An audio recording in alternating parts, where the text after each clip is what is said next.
Great. Good morning, Matt. How are you? Know if I was doing any better, my name would be Dr. Jose Prado.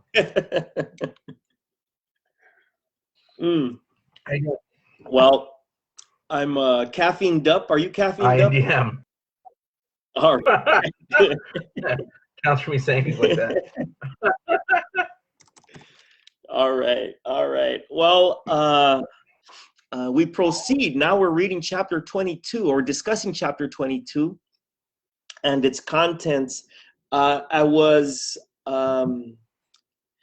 as I was preparing for today's talk, I was thinking about first how, frankly, I don't know if I should say this, but I was only initially, I was bored as I was reading chapter 22. But the more I began to think about its discussion and things and its relationship to other themes and things that have been very exciting to learn for me in other sections of the book, the more interested I've become in chapter 22. But before we get into the stuff of chapter 22, Matt, how are things in the literary world? How are things progressing on that? Moved from the first section of the book, which is really just about kind of the book that you're writing. The book that I'm writing, the novel. I moved from the first section, which was about kind of a small town kind of thing in the future. Now he's in the big city and he's dealing with things that are there, and so I've had to create kind of this future where the how to put this, where big data, where the data barons are actually the dominant form of capital, and it's no longer like industrial capital, which I think we see a lot today. You know, people like Zuckerberg and people, even Musk, who like actually builds commodities. He's not as rich as he is because of the nature of the commodities he's selling.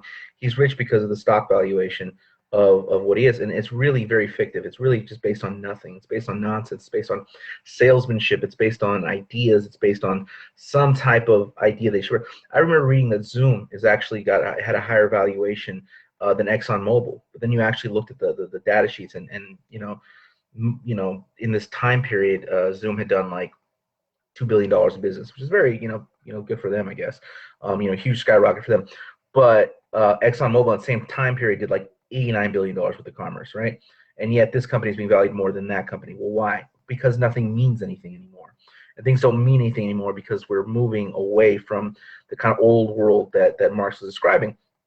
And so even things that are actually kind of commodities, Zoom's not really necessarily, but even things that are commodities it's still in this world of a highly fictive capital that's really dominated by Wall Street machinations and gambling, and then just arbitrarily deciding that things are what they are, and the Silicon Valley with its big data, its intellectual property. So we're really moving to a world of intellectual property. But we're just in the beginning stages of this. So I'm trying to imagine this 100 years forward.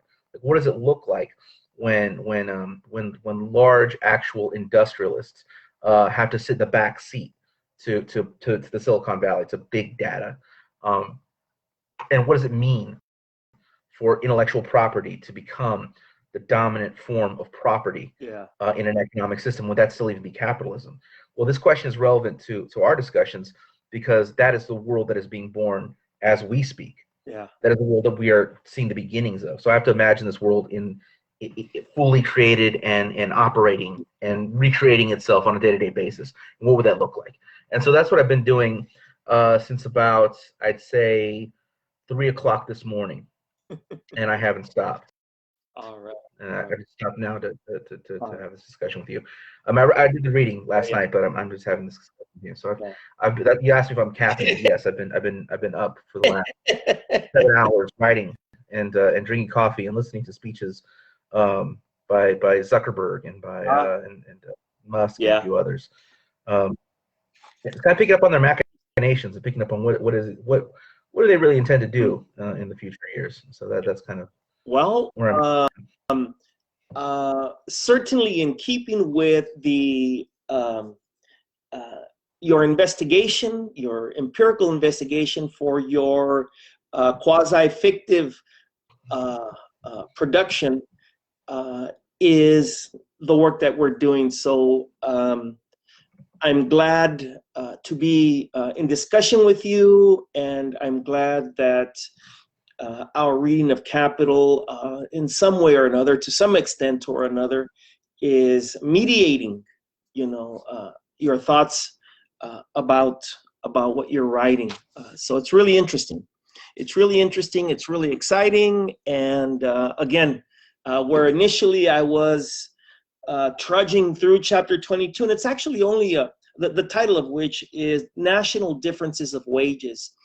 And although it's a relatively short number of pages as far as other chapters in the book go, I found myself reading things that I had understood before, but as the book goes, we begun to talk about different things, and so we've begun to address other topics. And then I see that Marx is returning us to preceding premises and understandings about the production, essentially, of surplus value in his discussion of the national differences of wages. And so to begin this discussion, and if I might, ask any folks that are listening to us or watching us on Facebook to conceptualize or to think about different regions, either within the so-called nation state, or even different regions across the globe, or different regions across the Western Hemisphere, and their relationship to each other within a coordinated economic system, at least coordinated economic system as it is proposed in Kapital, to kind of have that in the back of your mind as we're discussing chapter 22. Okay. So did you want to start? Did you have something up? Because I mean, and then I'll continue. Okay, so looking at this chapter, what's interesting to me about the chapter is that he's describing things that exist between the differences in like spindlers and the amount of spindles and amount of factories in France versus Belgium versus England, and these are all relatively similar economies with these slight differences, and those slight differences have those slight differences produce slightly different results, right? And that's kind of and the subtlety of these differences makes the chapter kind of boring, right? But it's really interesting when we think about this, though, the slight differences within these different nation states, maybe perhaps similar nation states. He's not really getting into like the colonial relationship between, let's say, like England and India or anything like that at this point. He's talking about similarly developed nations and their comparison to each other. So, okay, well, sticking there, I think it's really interesting to look at like the difference, for our purposes, to look at the difference between the standards of living in the United States of America and those of continental Europe and Japan, right, or even Australia. Our standard of living is much, much lower, and I would argue that the reason our standard of living is lower than Western Europe or Japan is because the United States is a place where there are internal colonies. The United States is a place where there are people who are the victims of centuries of oppression, and have a somewhat colonial relationship to the economy, right? To the political structures. And because of that, when you say standard of living, what do you mean by that? We don't have health care. I mean, like the wages of low-end workers are so much lower. I'm saying, like I think like in Australia, the wage of an Australian worker is something like the McDonald's workers, something like 1870 something. I remember seeing this one time. The minimum wages are so much higher. They have universal health care, free education. Now, all these things vary from country to country, and they're not as glorious as Bernie Sanders makes them out to be, or some of these social democrats in this country make them out to be. That they're still vicious capitalist countries, where to be a working class person there, you still have working class problems. So it's not what some American social democrats make things out to be, but it is better than the United States. It is better, like in the United States, where you break your arm and then like you're gonna lose your house because you broke your arm. riding a bike or something like that. You have like some like accident where you break your ankle, and that like leads to medical bills, which ends up you end up homeless, right? And that's the United States of America. Now, I would argue that the reason why we have such a lower standard of living than all these places is because, not to say these places weren't built on colonizing the world in many cases, right? But what they don't have, and they do have underclasses that live there. They do have many of the colonial people subject to their colonialism have come into the country, into the economy. That has happened to a degree, but it's not at the same level and proportion as here in the United States. And so it is that oppression, that colonial relationship that ends up dragging everything down. Now, the way we frame that in America is like we call it a race to the bottom, we call it racism. There's racism in this country, and racism hurts everyone, including the white worker, and blah blah blah blah. So that's close to the truth. But the real truth is that we're really talking about is an internal. These are internal colonies. It's not just racism. It's not just bad attitudes. It's not just whatever. It is the product of history, and because of these historical developments and this historical placement of people in their position within an economy, that it ends up, yes, dragging down everything. It ends up dragging down the wages, so that United States of America, like for instance, like people, African Americans, black Americans, they're more likely to be shot by the police, than as well as Native Americans are more likely to be shot by the police than white people, right? Brown skinned Mexican people are more likely to be shot by the police than white people, right? But a German American is much more likely to be shot by the police than a German. A Dutch American is much more likely to be shot by the police than a Dutch, right? An Italian American is much more likely to be shot by the police than an Italian, right? So something. So the fact of the matter that you live in these within this kind of almost like this low grade war zone makes you more subject to political terror, and makes you more subject to poor conditions, makes you more subject to that. And I would argue that the reason why people in the United States of America across the board do not enjoy the same standard of living as their imperialist counterparts in Europe and their imperialist counterparts in Japan and imperialist counterparts elsewhere in the world is because the colony is so close in the United States of America. It is stacked on top. It is the colony is baked in. The colonies are baked in to the American into American life in ways that not necessarily in other places. So that's what I got from reading with the chapter, even though that's not really what's there. I mean, but that's what my mind went, because I started thinking about, okay, he's talking about the comparisons between Britain and France, Germany and Belgium. And then, I began to think about, like, okay, well, what about the United States versus England? Because that's always a question that everyone's always asking, like, why don't we live as well as fill in the blank, right? And and the answer is the internal colonies. It's a proportion of colonialism. Well,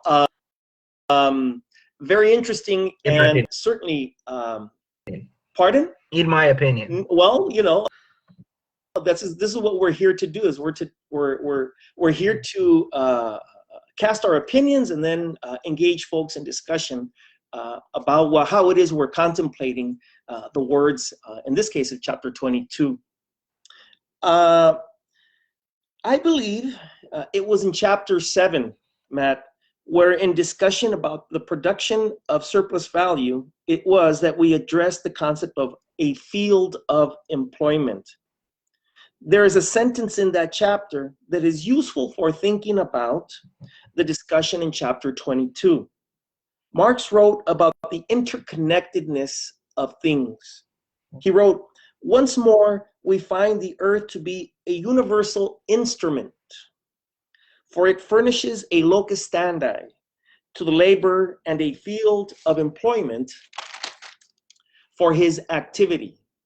Among the instruments, we find workshops, canals, roads, and so forth."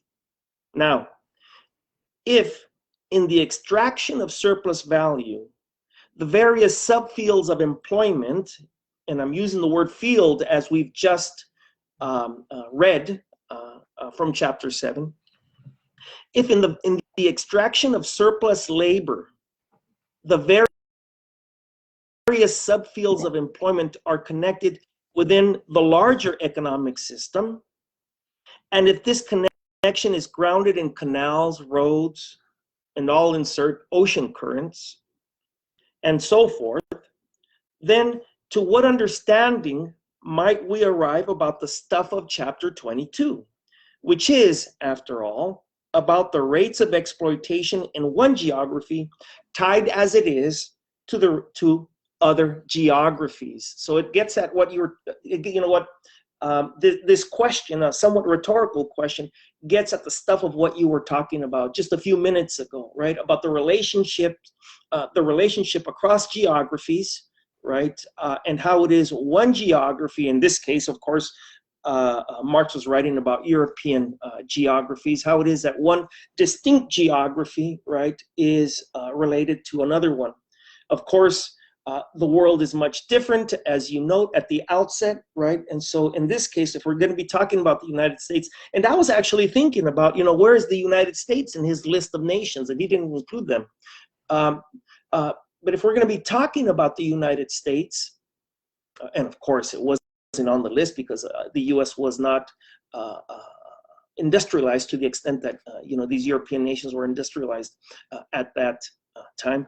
In any case, in the context of the United States, as you say, right, one geography in a sense is imposed upon another one, and so it complicates the distinctions and the understandings that are captured in a book written about the 19th century and 19th century industrial capitalism.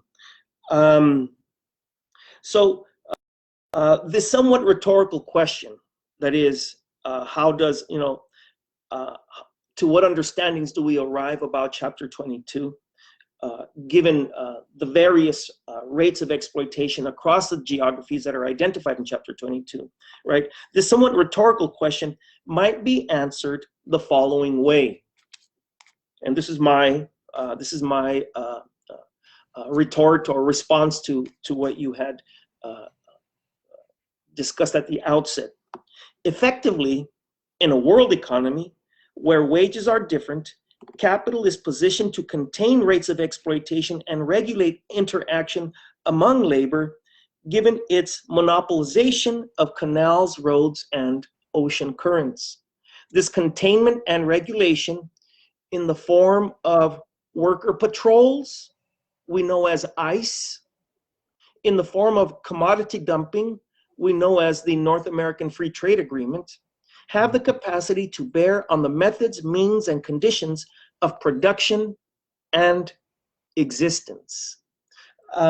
So in the context of the United States, right, either within its subcontext of the internal colony or within a comparable context, at least comparable in terms of the kind of 19th century world economy that Marx is explaining and illustrating in chapter 22, that is, in this world economy and in its relationship, say, to Mexico, for instance, that is, whose economy is an extension of its economy here in the United States, and is an economy from which it extracts labor, from which it extracts resources, right?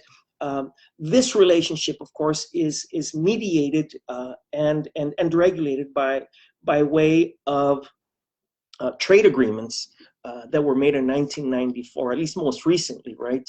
And then updated a year or two ago. In any case, Matt, you're thinking about this stuff, and well, absolutely. I mean, like when you bring up NAFTA, I mean, really think about the specifics of that. I mean, like I remember reading. I don't remember if it's number 1 or number 2, but I know that Mexico is like either the number 1 or number 2 corn importer of the world, right? This idea that the Mexicans need to import corn, need to bring corn in because they're incapable of producing enough corn. I mean, this is a really ridiculous concept. I mean, this is the fact of the matter is it's this is the Mexican consumption of the people of that geography that became Mexico. Their consumption of corn, far predates capital, right? It far predates and certainly far predates whatever companies are producing this. Now, that's just one example, though. I mean, like, over in, I believe, the Philippines is the world's largest importer of rice. And Thailand is like one of the world's largest exporters, right? So, in both countries, you have people going hungry, and yet one country you're pulling the rice out, and another country is buying all the rice up. Right now, these places are completely capable of growing and consuming their own rice, as they have for time immemorial. But this is done in a way so that that a capitalist can grow rich, right? Can grow rich. So this is, I believe, like Cargill's involved somehow or something. But the point is, I'm sorry. I believe it's Cargill, Cargil, and they're their company based in California and in San Francisco. And so but there's all these all these manipulations so that a capitalist can put their hand in the natural kind of rhythm of life. So all these companies that corn syrup and corn and this that going into Mexico. I mean, this is a capitalist putting their hand into this thing that predates it, right? So it's not like they're shipping corn to the Philippines and rice to Mexico. They're actually taking the food staple that have been in these places for as long as people been there, as long as they developed agriculture, right? So that's how along the lines that human agriculture, along the lines that agriculture developed thousands of years ago, in that region, you have these capitalists like sticking their hands in there and finding a way to commodify those realities. And so when you talk about the North American Free Trade Agreement, I mean that's the first thing that comes to mind. I mean, but it's not just there. I mean, I remember also seeing someone recently talking on Facebook about this thing about Haiti. Oh yeah, that's actually what I was thinking about. I mean, what happened to Haiti, right? Following the coup, and there's important an important historical moment. What happened in Haiti following the coup? I think it was in the early '90s when Jean-Bertrand Aristide was deposed, to its rice production, and what's happened to Haiti since. Either in discussion with you in a previous session over the last few months, or somewhere else, I do also remember reading about how rice production and agricultural production in Haiti following, and even especially after the earthquake, what was it, about 10 years ago or so? I forget at the moment, right? But just, the agricultural economy dropped terribly, right? And it was in that context that Clintonian interests, and I referred to Bill Clinton and his wife, right, Hillary Rodham Clinton, right, inserted themselves in that economy under the guise of philanthropic, assistance. Yeah, right. Really exploit. So yeah, so the Clinton Global Initiative Fund. But I mean, one of the biggest things they were trying to do there, and this extended to the Obama administration as well. That was the post I was talking about. I think the Facebook poster was Farrah Kay, and she was talking about Obama administration and their attempts to suppress the Haitian minimum wage. Now that's true. The administration did that, but it was also true that the Clinton Global Initiative Fund, they were really, they were one of the biggest subscribers to the idea that you had to keep Haitian wages down. Yeah. And it was supposedly for the good of the economy. But the wages were already someone like $3 a day, and the proposed minimum wage was raised like $6 a day, something like that.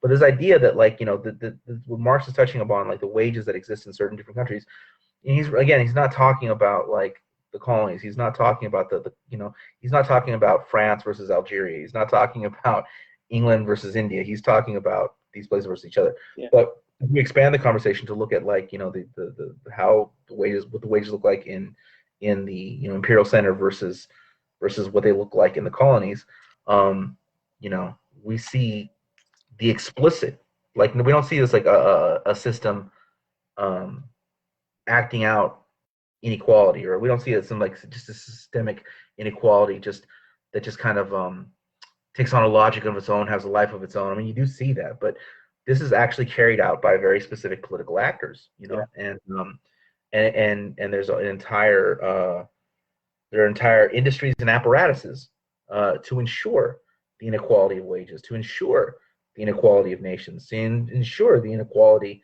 of a global system that is totally, it's always interesting. People today talk about globalization and global systems as though this wasn't always that way. I mean, these countries have always been connected like that. You even talk about the United States of America earlier. The United States of America, the North develops as an adjunct of the South. The North develops as an arm of the South in order to get cotton to the European market. That's how the North develops. The North isn't like this, like a wonderful, industrious, enlightened place, and the South is like some, backwater. No, no, no. What happened was that the North actually developed in order to get the cotton into the European market. So their ships and their canals and all these industries they ended up developing.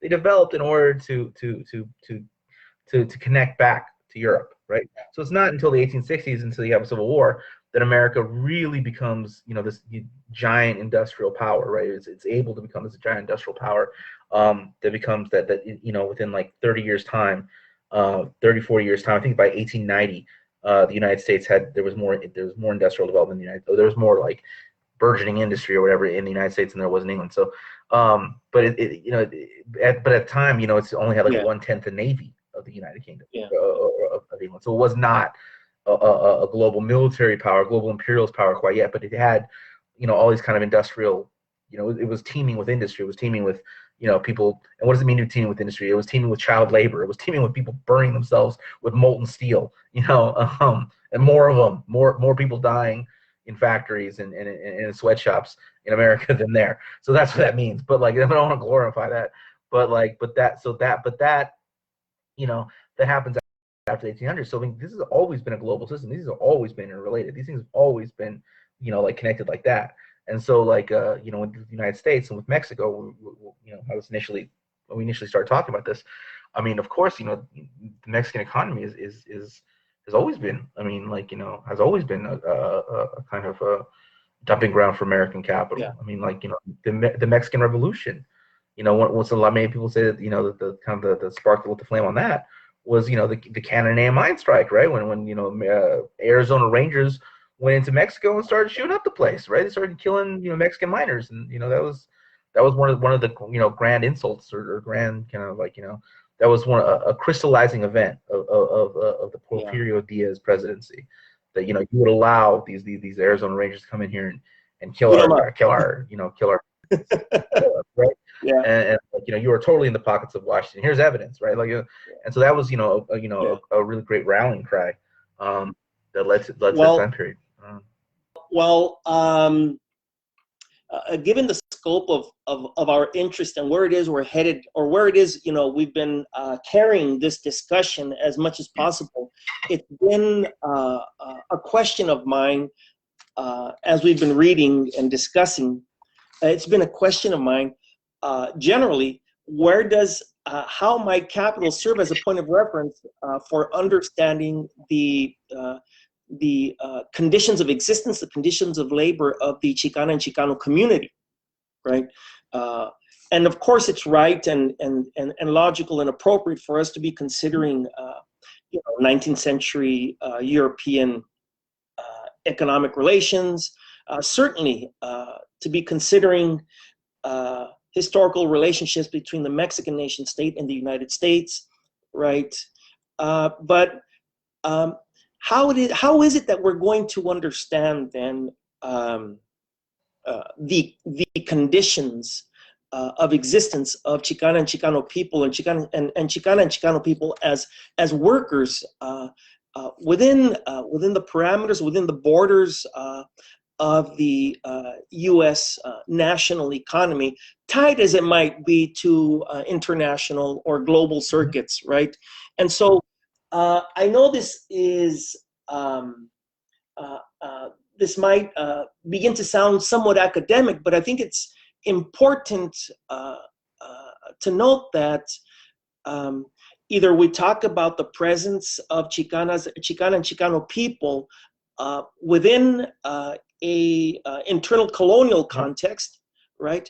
Or we talk about the conditions of existence of Chicana and Chicano labor in the context of the United States.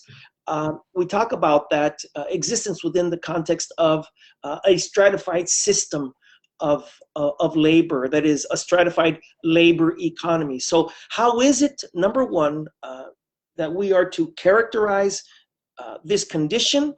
And then number two, how is it that Chicana and Chicano labor is related then to other labor, or rather other economies within the context of the U.S. nation state? Right. And so according to the census, right, there's like there's 54 million people that are this category called Hispanic. They say Latinos, Latinx. Those are terms that other people tend to prefer, or some people prefer. But the total sum of everyone who kind of fall into this kind of category of being from different places in what is called Latin America, drawing their their origin there. The total composed about 54 million people.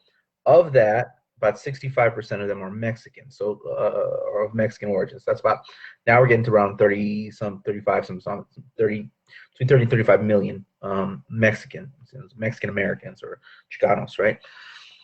So within that group, so this is, I don't really know the disaggregated data on this. I don't really know exactly, because I don't know if anyone's going to study what the Mexican wage, what the Chicano wage is in the United States, where that stands.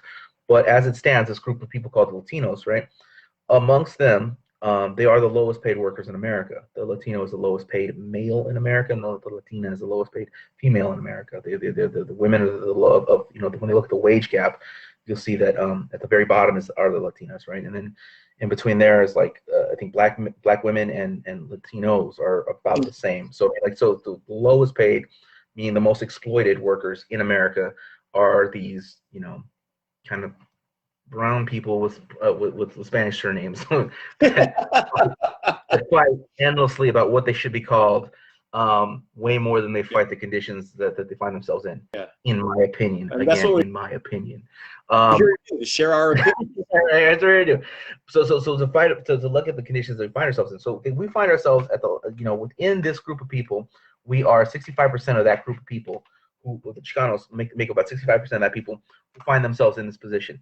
Now, if you look at the the disaggregated data on the standard the numbers of people living in poverty, you'll find that Mexicans rank pretty low. They rank pretty, like, the standard of living in Mexican is amongst these groups of called Latinos is right around Guatemalan and Honduran. So it's really close to the bottom. Yeah. So the Mexican is not like living better than the rest of Latinos. So those kind of wages, that the low end of those wages, you would say, okay, this applies to the Mexicans. This is not something they're not somehow distinct and separate from these terrible statistics. Okay. Because most statistics don't segregate like just the Mexicans or the Chicanos.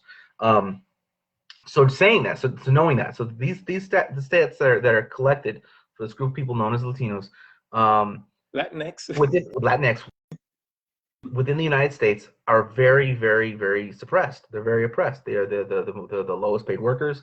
They're getting the highest rates of COVID. They are they display the greatest amount of work dissatisfaction.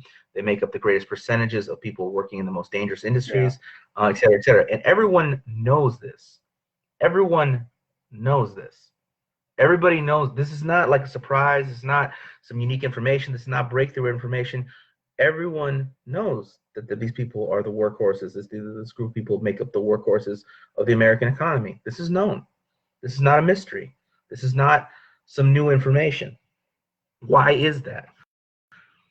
That's the question. Why is that? Well, I would argue that the reason why I mean, this position has always been that, but why is it becoming kind of the dominant kind of thing within the American economy? Well, I would say it's becoming the dominant thing in the American economy because the Southwest is becoming the dominant section within the American population. 7 out of 10 of the most populated cities in the United States of America, 7 out of 10 of the most populated cities in the United States of America are cities that are situated in land that was once Mexico, right? 7 out of 10. 7 out of 10. Only Chicago, New York, and Philadelphia, of the top 10 most populated cities, are not part of that historical trajectory, are not part of that history, right? So that history, so defined by the Mexican-American War, so defined by the lynching of Mexicans, so defined by the exploitation of Mexicans, so defined by the Prado programs, so defined by the development of the Sun Belt off the backs of Mexican labor, make up the bulk of where increasingly Americans are living, right? So obviously, this is going to become a more and more important question as these things develop. I mean, if you look at the growth rate of someplace like let's say like Phoenix, it's really high. The population growth rate in like places like Phoenix is really high. If you look at the growth, if you look at the rate of population, whatever, in like Philadelphia, it's declining. Look at throughout the Midwest, it's declining. The growth rate of New York is like 0.1%, right? The growth rate of like Houston is, booming. So like this is going to become the United States. This is going to become the seat of the United States. This is becoming the seat of the United States, and it's rooted in its own history, which is a history of the oppression of Mexicans, a history of lynching of Mexicans, a history of laws that were designed to ensure that there weren't too many Mexicans in any given town, right? So that's what it was. And so like when I looked at the way Donald Trump rose to his presidency, he wrote basically on this very simple concept of we need to build a wall, and this guy is judging me, but he's a Mexican. And everyone's like, wait a minute, he was born in Indiana. Like, you know what he meant. And it was really on this idea, like build a wall, Mexico will pay. There's too many Mexicans, right? There's too many Mexicans in America, and so it's no longer the United States. It's no longer America. There's too many Mexicans, right? And so that basic kind of proposition, that's not a new question. That is the fundamental experience. That is at the crux of the Chicano experience in the United States, the push and pull of Mexicans within a place. So you look at something like the Prado program, right? The Prado program runs concurrently with Operation Wetback. So it's about push and pull, right? Arizona doesn't become a state until there's a white majority. That's when it gets its statehood, right? So there's all these example after example after example.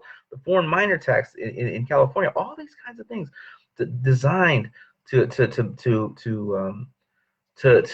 secure an Anglo future that happened in the American Southwest, and that were really, really, really expensive Mexicans. And that question's becoming of greater importance to the rest of the nation because more and more of the nation lives in these places. And it's really quite simple. I mean, it really isn't any more complex than that.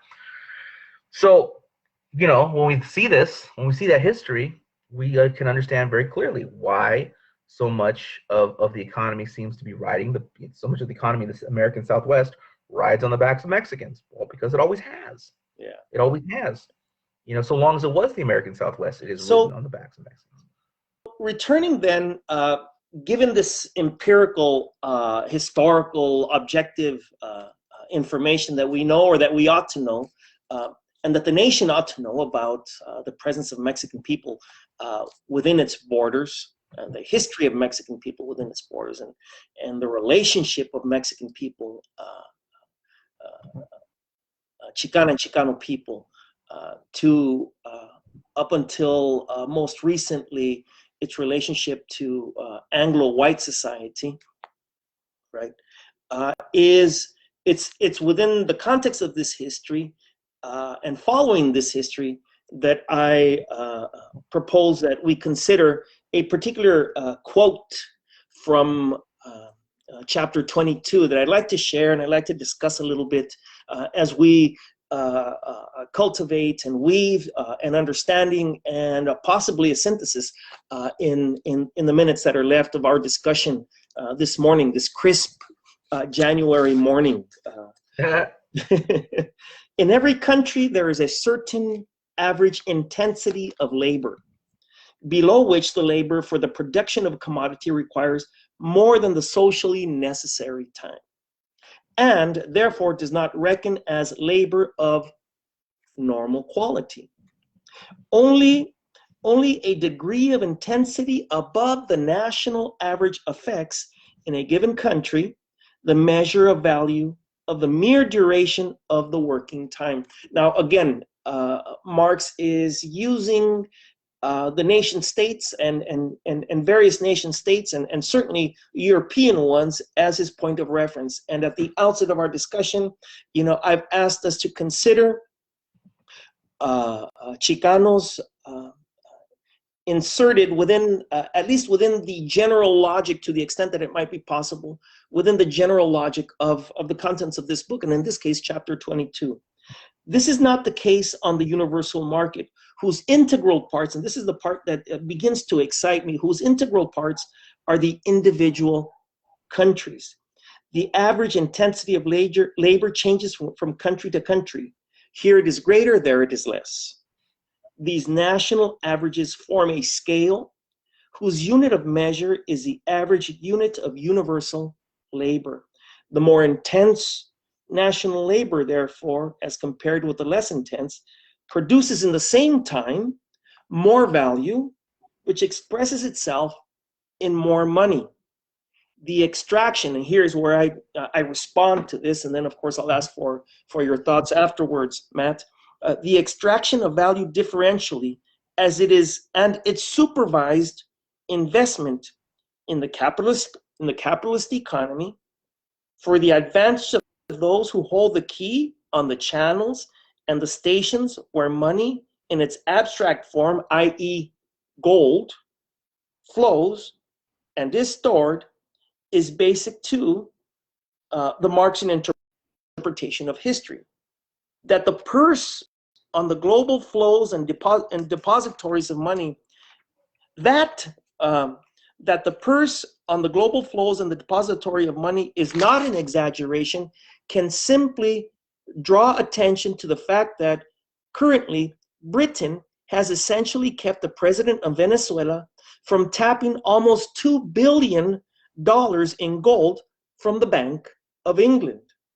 Returning back to the abstractions in chapter 22, it is clear that this regulation itself depends on the imposition of capital under the threat of violence or its actual exercise. Consider the coup in Bolivia over a year ago, attempts in Venezuela, a coup in Honduras, Haiti, Guatemala, invasions in Grenada, Dominican Republic, Nicaragua, Mexico, Puerto Rico. These, of course, are only those led by U.S. corporate interests in America. You know, what we're talking about here then is simply not simply a question of different economies somehow related to one another, but the fundamental role and the fundamental presence, the fundamental exercise of real violence or the threat of violence to ensure that people stay in their place, right? That either the stratification perpetuates itself across history, or that the colony and the colonized, be it the internal colony in Boyle Heights, or the international colony, if you will, in Algeria, that we learned about in I forget the title of the movie. You'll remind me in a few moments, I'm sure. Right, late 50s, early 60s. Right, that relationship, right, such that people know their place. It could be the French Imperial Army, or it could be the LA Police Department. Your thoughts? Yeah, the Battle of Algiers. But no, it's not. You're right. It's not incidental. It's dynamic. It's not an incidental relationship between these. It's not a mysterious relationship between these. It's not a relationship that exists because you used to do things differently there. Or you used to do these. There's a dynamic one-to-one relationship. These things. I mean, you talk about canals. I mean, think about. It's really interesting. I mean, like living in this country, we're so inundated with nonsense, right? That we actually think that like, oh well, this happened for this reason, this happened for that reason. You look at like specifically canals. I mean, look at the invasion of Panama in the what was it 1989 and 1990. Yeah. This is over what? I mean, it's over what? This is over the fact that like Torrijos had successfully negotiated a transfer of power in 2000, right, for the Panama Canal, and Noriega was going to basically enforce it, and this was going to happen. And what ended up happening was that they pushed Noriega out. They said that he was a drug dealer. He was doing all these things, and he probably was a drug dealer, and they had the receipts because they bought the drugs from him. So like the fact was that he was involved in as a CIA asset, and so that's why they knew what he had done. But they had done it for them and helped them with the dirty wars in Nicaragua, the dirty wars all throughout Central America, and they arrested him under the pretense that that he was like a drug dealer, as though they were just like busting down a door in Boyle Heights or in South Central or something like that, right? Like, we're gonna go bust down the door at this guy's presidential palace because he's a drug dealer, right? And so that's how we're gonna handle it. And that's how they overthrew Manuel Noriega. And what happened in his place after he was overthrown? What happened? They installed a new constitution wherein Panama was not allowed to have an army, and the United States Army was going to stay the bases were going to stay indefinitely. So, America does not lose control of the Panama Canal. So, I mean, that's what happened, and then Noriega ended up in an American prison. And after that, he ended up in a French prison. Well, that's very interesting because, the two dominant powers, the two dominant foreign powers, I mean, it's America by a long shot, but after that, it's French. There's actually a lot of French capital in the Panama Canal because they were actually the first to try to develop it. So, there was like all kinds of just like shady things that go down all throughout the world, and we're kind of told that, well, it's for this reason, it's that reason, it's because of democracy, it's because they don't have democracy, it's because of this, because of that. But it's almost always business interests, and there's a very direct one-to-one relationship between the capture of land, labor, and market, right? The capture of land, labor, and market, and why wages are unequal. It's not that these places just don't have the know-how, they don't have the technical expertise, they don't have the good machines, they don't have really better management techniques, they don't have a better form of government. No. It's because there's a direct relationship between very, very wealthy people who live in this country wanting to tear apart these other people living in these countries because it's very profitable, because they can, because it buys them another yacht. And well, we're left with this question. At least I was, as I was reading chapter 22. Of course, it's a question whose answer is provided in other sections of the book, and I'd like to share the question, and I'd like to share the answer as well. What exactly then are these intensities of labor? Remember, so that there's this general discussion, right, about the relationships that exist, or rather the relationship that exists in the world economy between different components of the world economy that is, weaving itself throughout chapter 22. And that basic to this understanding, basic to each of these subunits of the world economy, right? At least as is discussed in chapter 22, is the discussion about the intensity of labor. And so I asked myself as I was reading chapter 22, only to be reminded of the answer from previous reading, that the intensities of labor, right, as we know from chapter 17, means increased expenditure of labor in a given time. As it is read, then, the variety in intensities of labor around the globe and all subsumed within the logic of capitalist production might be illustrated in that scene from Charlie Chaplin's movie, Modern Times. That is, where some gears spin slower, others spin faster, though together they function to commoditize labor and generate surplus value. It seems, and really only on the basis of the words that begin in the first page of Capital and those that are to end in the last page, that the world economy can be understood to be a coordinated, though divided unit of systems where the production of capital as a Sisyphean project will inevitably culminate in still greater centralization of capital if the system itself is uninterrupted. A task is to substantiate the claim in the face of liberal, neoliberal, and even postmodern assertions, if these aren't distractions, that the various sub-economies are simply gears of the same system. Before I proceed, I'm interested in conversation with you about this debate, this argument.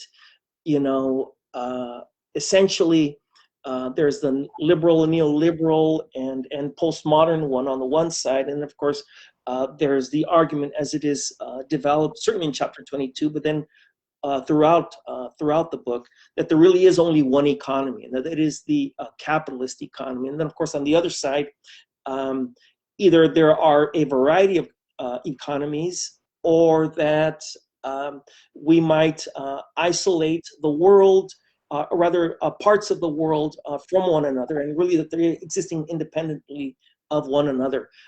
What are your thoughts on this particular subject? No, I think that the liberal argument, the neoliberal argument, the postmodern argument, they're all really based around ways of not discussing the fact that the center of what draws human beings together, right, is the economy, and that everything else is kind of manifestation of that, right? So like, it is the economy that draws human beings together. It is an economic thing of like, basically, and what is the economy? It's like, well, the economy is how we're going to live. The economy is how we're going to distribute the things that we produce. The economy is that, right? So when you think about a little village, you're talking about a little fisher village, a village of fisher people, people doing fishing. You're talking about a city. You're talking about this. You're talking about anything. What draws them all together is this distribution of goods and services between each other, mitigated by something outside of them, right? That's the center of human life.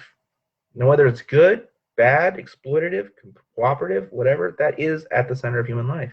And what the postmodernists will say, well, that doesn't matter. It would really what it is how people treat each other, really is how people call each other, really is what people say to each other. What it is like this person has this inherent power that just came from the cosmos that makes them more powerful than you. It's not historically developed. It's inherent. It's intrinsic to who they are, and it can never be understood, and it can never be discussed. It can never be historically traced, and it can't be placed in anything. It's just because they are that way, and therefore they must act this way, and therefore you must do this, and therefore you must do this, and therefore this must happen. And it's just a lot of what the postmodernists have degenerated into over the last few years are just petty graspers, just trying to get a job. And more power to them. I mean, like, man, it's so difficult. It's such a difficult world to make your way in today. So I understand. I get it. But they're playing these word games and calling it reality, and it's not. And so for that I have no sympathy and I have no patience. But I understand the struggle. I get it. You're trying to get a job. You're trying to be like, well, you should hire me because, anyways. But that's political justice. But whatever. But that kind of these arguments are all designed so that we do not look at what is at the center of all our interactions, of all our pain and all our joy and of all our whatever, which is the economy. And I think that there's a lot of people that get really upset with people who take a Marxist view, who tend to not want to look at the specifics of the economy. They don't want to look at the specifics of the political order. They want to say something like, we're all working class, and therefore stop talking about racial injustice. We're all working class, therefore stop talking about sexual harassment in the workplace. We're all working class, therefore stop talking about all these like things that real people really experience in life and suffer because of, right? And this broad stroke that refuses to deal with those particular realities that people really do live is why I think people get really kind of upset with this kind of with the Marxist outlook, or with whatever. It's kind of, oh, that's class reduction, so that's class, blah blah blah. That's you're trying to avoid these kind of topics. You're trying to avoid the real problem. You're trying to avoid the role you played in these things, right?